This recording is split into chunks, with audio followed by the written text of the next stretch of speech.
इधर सूत जी महाराज समझाते हैं कि हे शौनकादिक ऋषियों, देखिए जब भीष्म के गुरु आए हैं परशुराम, तो परशुराम कहने लगे बेटा आप शादी कर लो, लेकिन भीष्म ने मना कर दिया। इधर में भीष्म में और परशुराम में युद्ध होने लगा। युद्ध होने लगा, घमासान युद्ध हुआ। तो भीष्म ने अपने गुरु परशुराम को परास्त कर दिया। उसी समय परशुराम ने ब्रह्मशस्त्र का प्रहार किया। तो सत्यवती को मालूम पड़ गया कि गुरु और चेला में युद्ध हो रहा है। तो सत्यवती भाग करके आई और युद्ध को शांत किया। और सत्यवती कहने लगे हैं, हे प्रभु ये भीष्म है, ये छोटा है और आप इसे माफ कर दो। कहने लगी है सत्यवती कि गुरु गुरु ही होते हैं और चेला चेला ही होते हैं, आप इनको छोड़ दो। उसी समय परशुराम ने भीष्म को क्षमा किया, माफी मांग करके वहां से चले जाते हैं। तभी अम्बा नाम की लड़की ने श्राप दे दिया कि जाओ मैं तुम्हें तुम्हारी मृत्यु का कारण बनूंगी। तभी वो द्वापर में वो लड़की शिकंडी बनी थी, आदि नर थी और आदि नारी थी। इधर वेद व्यास भगवान अपनी मैया को वेद पाठ कराते हैं, प्रभु का भजन कराते हैं। चित्रांगद और विचित्रवीर की पत्नी थी अम्बा और अम्बालिका। इधर समय बीतने लगा, दोनों साथ साथ रहने लगे हैं। जब 9 मास पूर्ण हुए तो उनके गर्भ से, अंबिका के गर्भ से एक पुत्र का जन्म हुआ।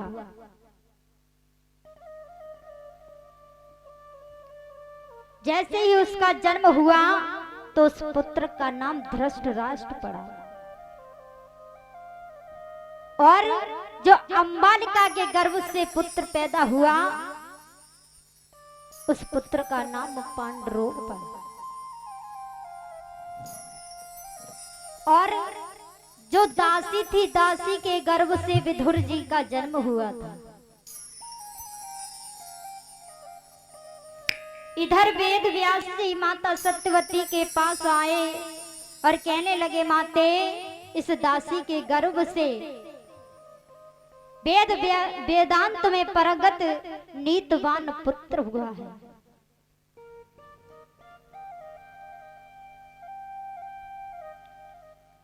इतना कहकर के वेद व्यास तपस्या करने के लिए चले जाते हैं।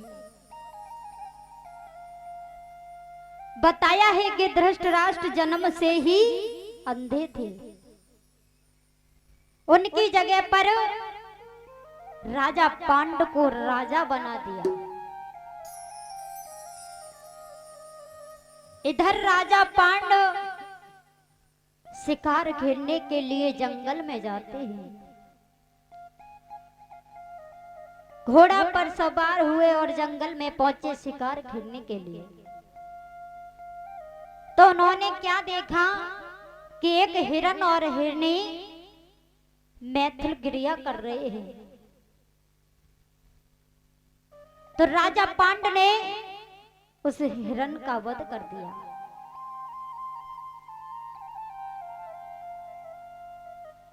जब हिरन का वध कर दिया तो हिरनी ने श्राप दे दिया कि जा राजा, हम तो कुछ नहीं कर रहे थे, तूने हमारे स्वामी को मार दिया है, तू भी अपनी रानी के पास जाएगा तो तू भी मर जाएगा, तेरी मृत्यु हो जाएगी। इधर राजा पांडव शिकार खेल करके वापस आए हैं महल में। तो रानी ने जैसे ही उनका चेहरा देखा तो रानी पूछने लगी, कहने लगी, महाराज ये आपका चेहरा पर मुरझाई क्या है, उदासी कैसे छाई हुई है? तो राजा पांडव कहने लगे कि मैं शिकार खेलने के लिए गया था, तो एक हिरन और हिरनी मैथुन के लिए कर रहे थे, तो मैंने हिरन का वध कर दिया, तो हिरनी ने मुझे श्राप दे दिया कि जब तू अपनी रानी के पास जाएगा तो तेरी भी मृत्यु हो जाएगी।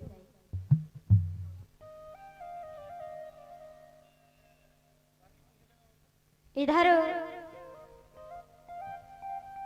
सूत जी महाराज समझाने लगे कि हे शौनकादिक ऋषियों, धृतराष्ट्र गंधारी नामक पत्नी से दुर्योधन आदि 100 पुत्रों का जन्म हुआ, और इधर पांडव को जो हिरनी का श्राप लगा हुआ था तो कुंती के कोई पुत्र नहीं हुआ था।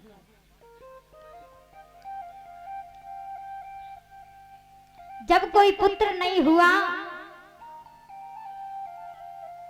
तो कुंती ने पति की आज्ञा से मंत्री के द्वारा युधिष्ठिर अर्जुन भीम को जन्म दिया। वे पांचों भाई सौत माधुरी के द्वारा नकुल और सहदेव नामक 100 पुत्र पैदा हुए, और वे पांचों भाई पांडव कहलाए।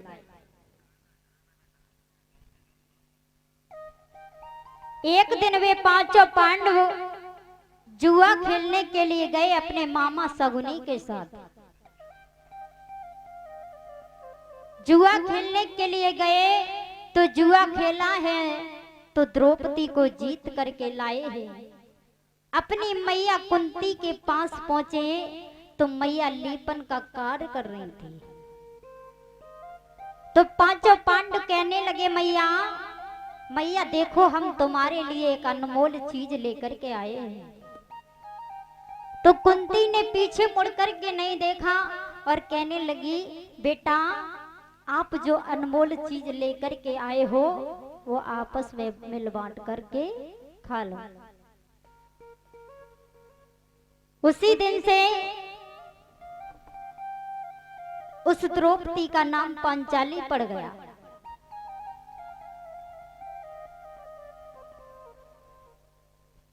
इधर द्रौपद अपनी पुत्री द्रौपदी को हारा था और पांचों भाइयों ने द्रौपदी से आज विवाह किया है। द्रौपदी पांडव से 5 पुत्र हुए हैं।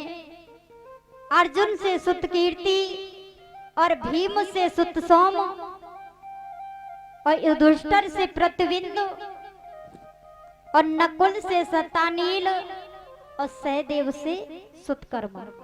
संक्षेप में बता रहे हैं भैया। इधर सूत जी समझाने लगे कि हे शौनकादिक ऋषियों, जब भीम ने महाभारत में दुर्योधन की जंगा को तोड़ दिया तो दुर्योधन ने अपने गुरु के पुत्र से कहा, तुम पांचों पांडवों के शीश काट करके लाओ। एक शिवर लगा हुआ था द्रौपदी का और एक शिवर लगा हुआ था कुंती का।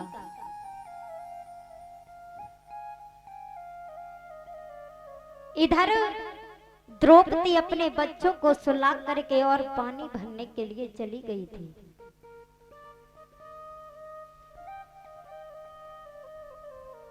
पानी भरने के लिए चली गई तो अश्वत्थामा ने ये सोचा कि ये ही कुंती के पुत्र हैं। कुंती के बच्चे सोच करके द्रौपदी के पुत्रों के शीश काट लिए। इधर द्रौपदी पानी भर करके आई है तो द्रौपदी ने क्या देखा कि डेरों में खून बह रहा है। तो द्रौपदी पछाड़ खा करके गिर जाती है और रोने लगी है कि हे प्रभु, हे भगवान, तुमने ये क्या किया। और क्या कह रही है द्रौपदी,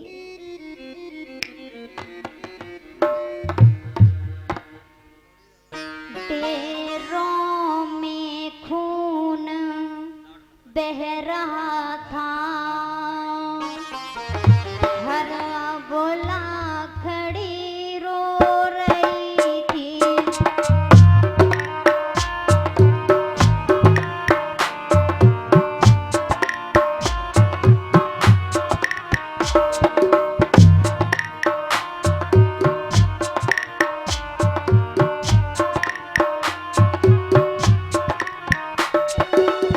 देखिए परीक्षित महाराज, जब किसी भी भाई का एक पुत्र संसार को छोड़ करके चला जाता है तो उसके हृदय पर क्या गुजरती है।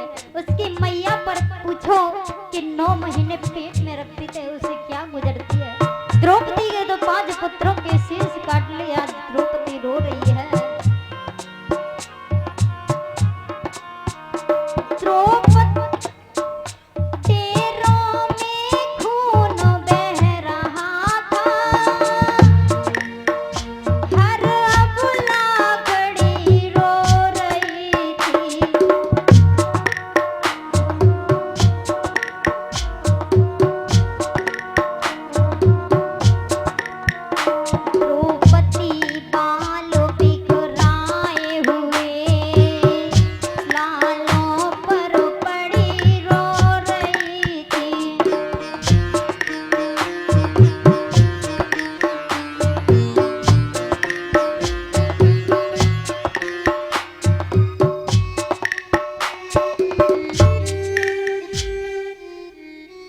इधर द्रौपदी जैसे ही अपने शिविर में आई तो अपने बच्चों को जैसे ही देखा तो पछाड़ खा करके गिर जाते हैं।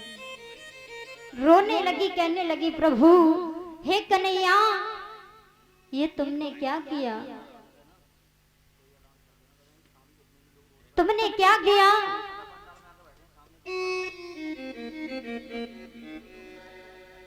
द्रौपदी रो रो करके भगवान कन्हैया को पुकार रही है कि हे प्रभु, जिस हत्यारे ने मेरे पुत्रों का हनन किया है उस हत्यारे को मेरे सामने ला करके खड़ा कर, मेरे सामने दंडित करो, तब मेरी छाती शीतल होगी। भगवान कन्हैया ने जैसी करुण भरी पुकार सुनी तो भगवान कन्हैया अर्जुन को साथ लेकर के और अश्वत्थामा की खोज करने के लिए चले हैं।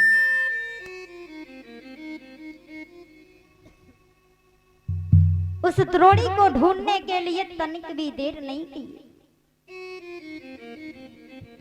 जैसे ही अश्वत्थामा मिल गया तो द्रौपदी के सामने जैसे ही लेकर के आए, द्रौपदी के सामने ला करके दंडित कर दिया। अश्वत्थामा कहने लगा कि हे प्रभु, मुझे मालूम नहीं था कि ये द्रौपदी के बच्चे हैं, मैं तो कुंती के बच्चे समझा, इसलिए मैंने इनके सिर काट लिए। अब आप जो भी मुझे दंड देना चाहते हो वो मुझे दे सकते हो।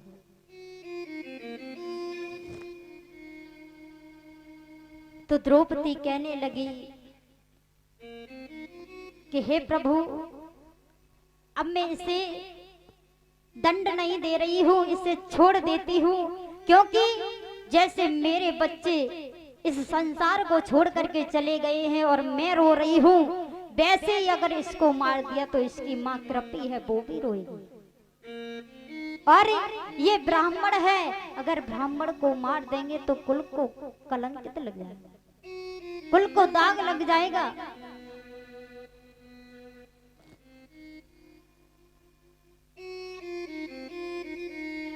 आज द्रौपदी ने उसे छुड़वा दिया है और भगवान कन्हैया ने उसकी ज्ञान मणि को निकाल लिया।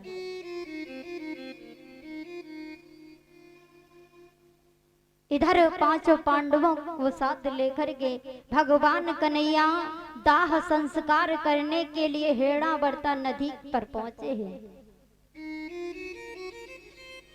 उधर में क्या हुआ कि कुछ दूर चल कर के ब्रह्मशस्त्र को छोड़ दिया तो अभिमन्यु की पत्नी थी उत्तरा के गर्भ में एक बालक था। उस समय गर्भ से वाज थी और ज्वाला उत्तरा के गर्भ को जलाने लगी। भगवान कन्हैया को पुकारने लगी, हे मोहन, हे श्याम, मेरे पेट में जो बच्चा है उसे बचा लो, मेरा गर्भ जल रहा है, आप कुछ भी करो, मेरे इस पुत्र को बचा लो। तो उत्तरा रो रही है और क्या कह रही है प्रभु से कि उत्तरा रोवते आई के बचाए ले ओ यादो ना